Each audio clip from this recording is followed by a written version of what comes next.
오늘 말씀의 제목은 주님을 향한 신뢰입니다. 사랑하는 성도 여러분, 여러분은 주님을 신뢰하십니까? 우리가 신앙생활을 하는 데 있어서 가장 전제되어야 되는 것이 있는데 그것이 바로 하나님에 대한 신뢰입니다. 그러면 하나님의 신뢰는 내가 잘 될 때만 유효합니까? 아니면 어려움과 역경이 다가올 때도 그 신뢰는 유효합니까? 여러분, 우리에게 다가오는 그 역경 가운데 하나님을 신뢰하는 것은 참 어렵습니다. 왜냐하면 우리의 어떤 다가오는 그 현실이 더 크기 때문이죠. 그래서 어제의 은혜로 우리가 충만해서 찬양한다 할지라도 오늘 내게 다가오는 어떤 일이 있으면 불평과 원망이 일어난다는 거예요. 근데 이 모습을 볼 때 우리는 과연 하나님을 신뢰하고 있는가라는 그것을 한번 생각해 봐야 한다는 겁니다. 전버스 목사님이 이렇게 말씀하세요. 두려움이 있을 때 우리는 하나님께 기도하는 것 외에 다른 것을 할 수 없습니다 라고 말씀하십니다. 여러분, 이것은 두려움이 우리를 사로잡힐 때 해야 될 것이 무엇인지를 먼저 말씀하고 있는 거예요. 그 가장 먼저 해야 될 것은 바로 기도라는 겁니다. 우리는 두려울 때 기도를 합니다. 그런데 여기서 한 가지 더 생각해야 되는 것은 기도하는 것과 하나님을 신뢰하는 것은 같지 않을 수 있다는 거예요. 왜 그런지 오늘 묵상을 통해서 한번 계속해서 봤으면 좋겠습니다. 그래서 묵상은 이렇게 말합니다. 그러나 주님은 주의 이름을 부르는 자들이 주님을 향해 확실한 신뢰를 가질 것을 기대하십니다. 뭐라고 기대하시냐면 하나님은 주의 자녀들이 주님을 향한 확신으로 가득 차기를 바라시며 어떠한 위기에서도 하나님께서 그들을 보시기에 조금도 변함없이 믿을 만한 자녀들이 되어줄 것을 기대하십니다. 여러분, 우리 주님은 기대하신다고 합니다. 내 이름을 부르는 자들이 나를 신뢰하기를 기대한다는 거예요. 여러분, 우리가 기도할 때 누구의 이름으로 기도합니까? 예수 그리스도 이름입니다. 예수 그리스도로 기도한다는 것은 그 예수 그리스도를 믿는다라고 고백하는 것이죠. 그런데 우리가 정말로 이 기도를 할 때 그것을 믿느냐라는 거예요. 우리가 늘 신앙생활에서 계속적으로 어떤 붙여왔던 주문처럼 예수 그리스도로 기도합니다. 이것을 해야지만 뭔가 마음이 편하니까 어떤 주문처럼 하고 있지는 않냐는 거예요. 그렇다면 여기서 말씀하시는 건 무엇이냐면 예수 그리스도를 이름으로 기도했다면 그것을 진짜 믿느냐, 그것을 그 이름으로 될 것을 신뢰하느냐라고 묻는 것입니다. 그런데 기도하는데 왜 우리는 하나님을 신뢰하지 못할까라는 부분이 그러면은 따라오고 있습니다. 여러분, 우리가 예수 그리스도로 기도한다는 것은 예수 그리스도께서 그 일을 행하신다는 것을 믿는다고 아까 말씀을 드렸죠. 그렇다면 우리가 그 가운데 얼마나 하나님을 신뢰하고 있느냐라는 거예요. 그런데 우리는 그렇죠. 우리가 정말로 그것에 대해서 기도하고 우리가 새벽 예배 때 기도하고 금요 예배 때 기도하고 주님 때 기도하고 이렇게 계속해서 기도하고 예수님 이름으로 기도합니다 라고 선포하지만 그 다음날 아니면 바로 다음으로부터 그것에 대해서 염려하고 있지는 않느냐는 거예요. 정말 이것이 이루어질까? 정말 하나님이 이렇게 하실까? 라는 그런 믿음에 대한 신뢰를 얘기하는 겁니다. 그러니까 기도하고 있다고 해서 그 기도하고 있기 때문에 그 사람이 다 하나님을 신뢰한다라고 말할 수 없다는 겁니다. 챔버스 목사님은 이렇게 말씀하는 거예요. 우리는 어느 정도까지 하나님을 신뢰합니다. 우리는 어느 정도까지는 신뢰합니다 라고 챔버스 목사님 말씀하세요.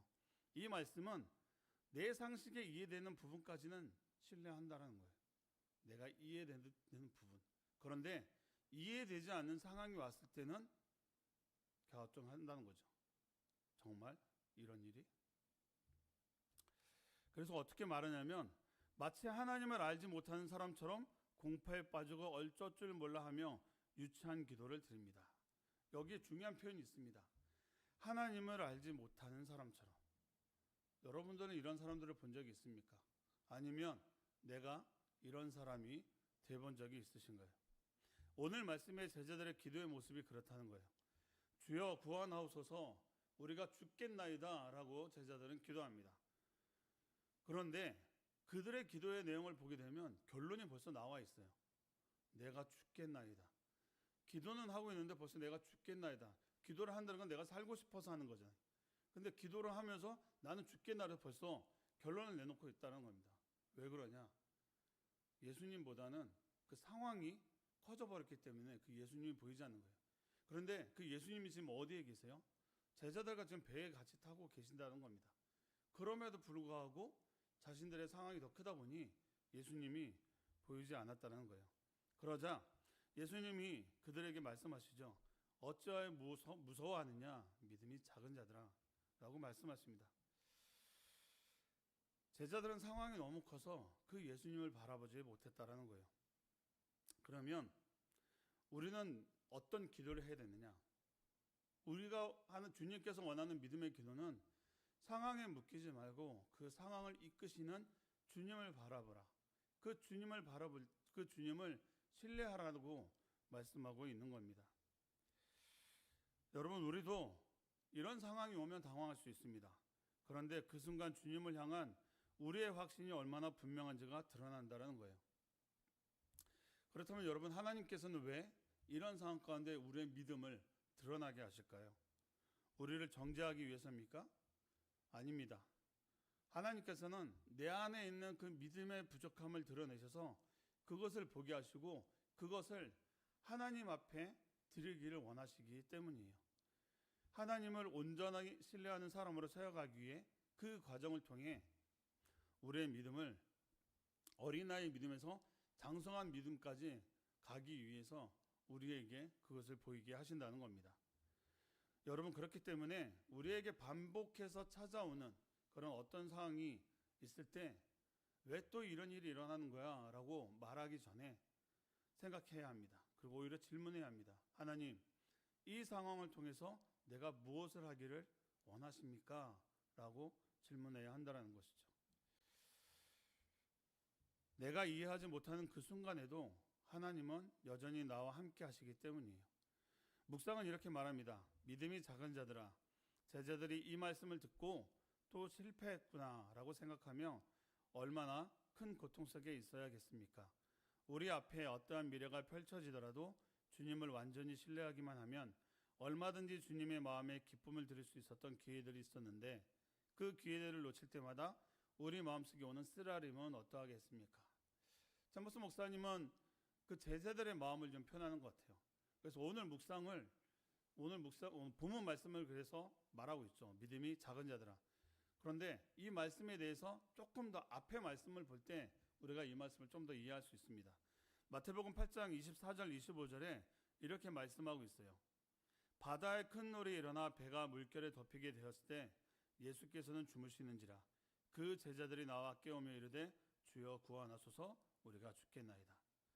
제자들은 예수님과 배로 이동 가운데 큰 파도를 만났습니다. 배가 물결에 덮이게 되었을 때라는 말은 말 그대로 죽기 일보 직전까지 갔다라는 거예요. 배가 물을 덮었다는 건 배가 뒤집어질 수 있는 상황이 됐기 때문이죠.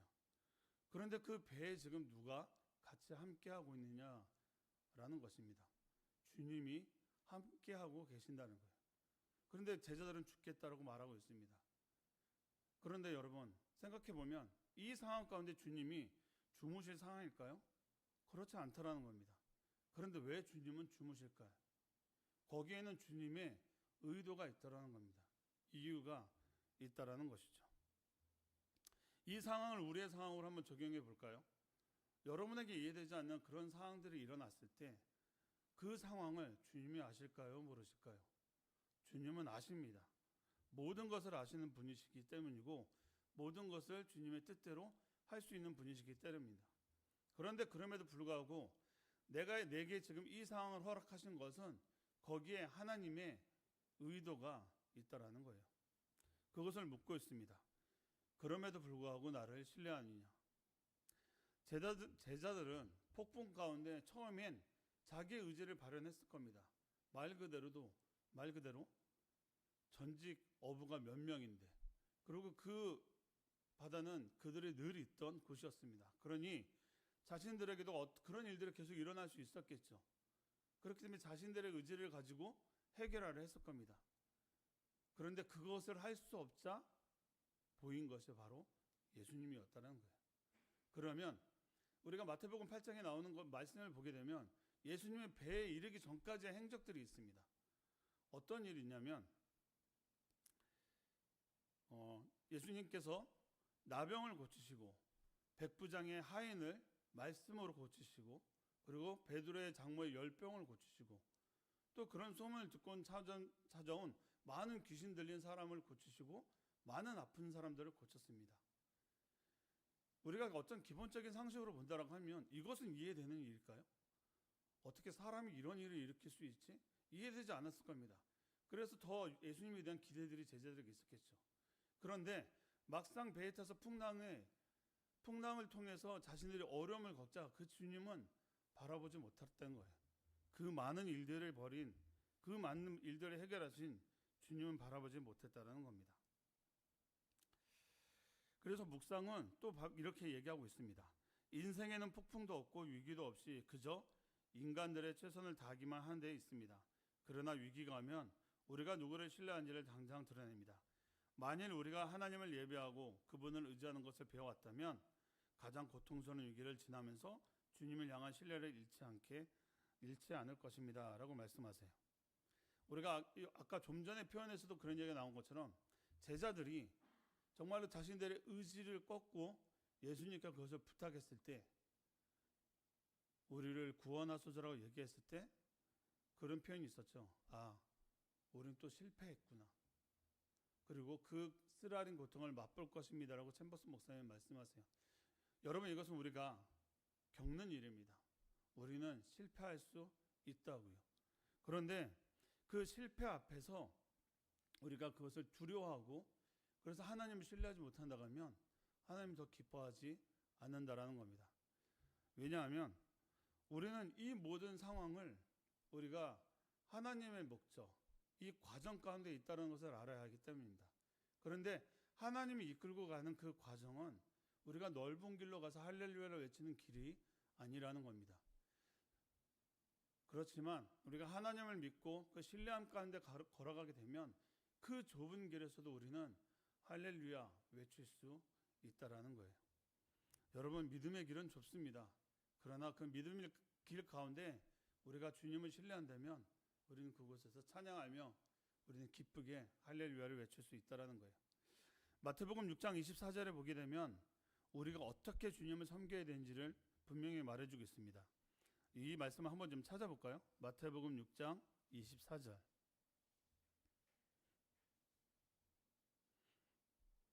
앞에 넘기시면 있죠. 마태복음 6장 24절 우리 함께 읽겠습니다. 시작. 한 사람이 주 주인을 섬기지 못할 것이니 혹 이를 미워하고 저를 사랑하거나 혹 이를 중히 여기고 저를 경히 여김이라. 너희가 하나님과 재물을 겸하여 섬기지 못하느니라. 아멘.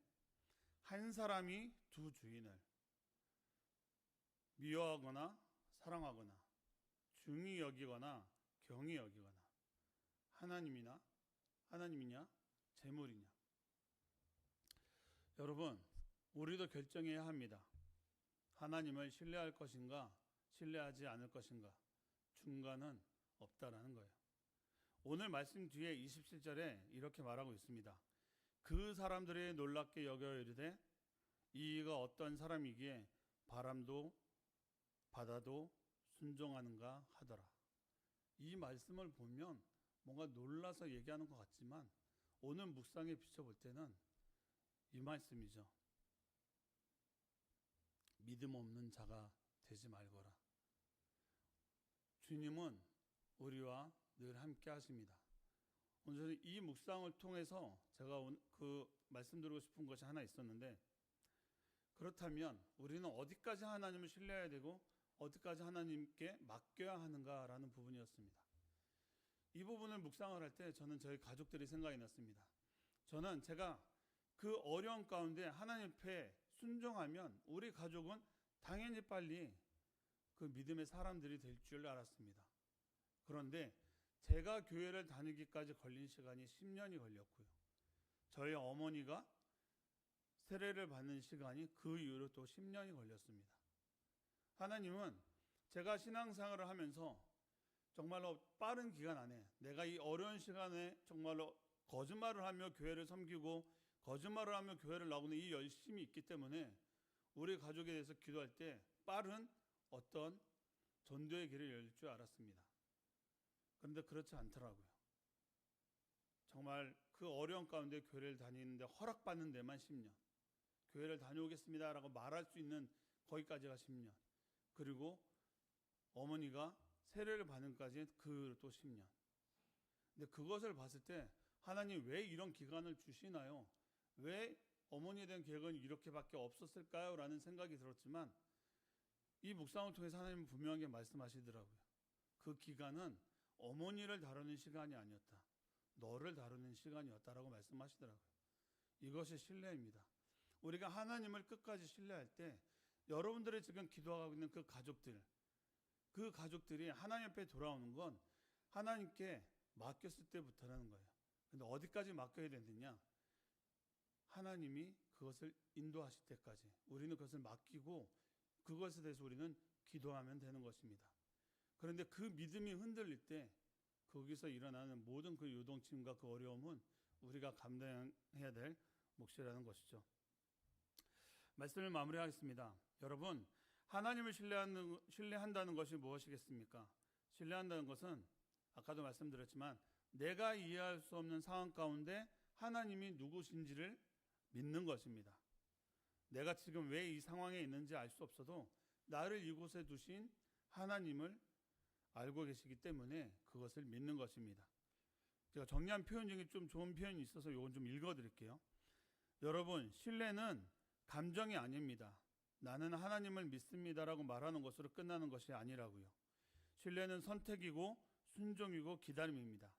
이해되지 않아도 말씀을 붙드는 것, 원망 대신 하나님을 바라보는 것, 두려워도 도망가지 않고 하나님 앞에 머무는 것, 그리고 하나님의 때를 기다리는 것, 이것이 하나님을 신뢰하는 것입니다. 사랑하는 성도 여러분, 오늘 하루 이렇게 고백했으면 좋겠습니다. 저는 하나님을 신뢰합니다. 왜 이런 상황을 허락하셨는지 저는 알지 못합니다. 그러나 이 상황을 이끄시는 분은 하나님이시기에 내가 하나님을 믿습니다. 이 고백이 오늘 하루 가운데, 아니 앞으로 주님을 만나는 그때까지 계속되어지는 우리의 고백이 되었으면 좋겠습니다. 기도하겠습니다. 사랑하는 하나님, 감사합니다. 오늘 우리가 말씀을 통하여 정말 하나님을 신뢰한다라는 것, 그것에 대해서 우리가 함께 말씀을 나눴습니다. 주님, 나는 정말 하나님을 신뢰하고 있습니까? 어떠한 경우라도 하나님을 신뢰하고 있습니까? 그런데 우리는 그 가운데 또 실패하고 있지는 않습니까? 아버지, 이 실패 가운데에서 그 이끄시는 그 주님의 손길을 바라볼 수 있도록 인도하여 주옵소서. 그 상황에 묶여 하나님을 놓지 않게 하시고 그 상황을 이끄시는 그 주님을 바라볼 수 있도록 인도하여 주옵소서.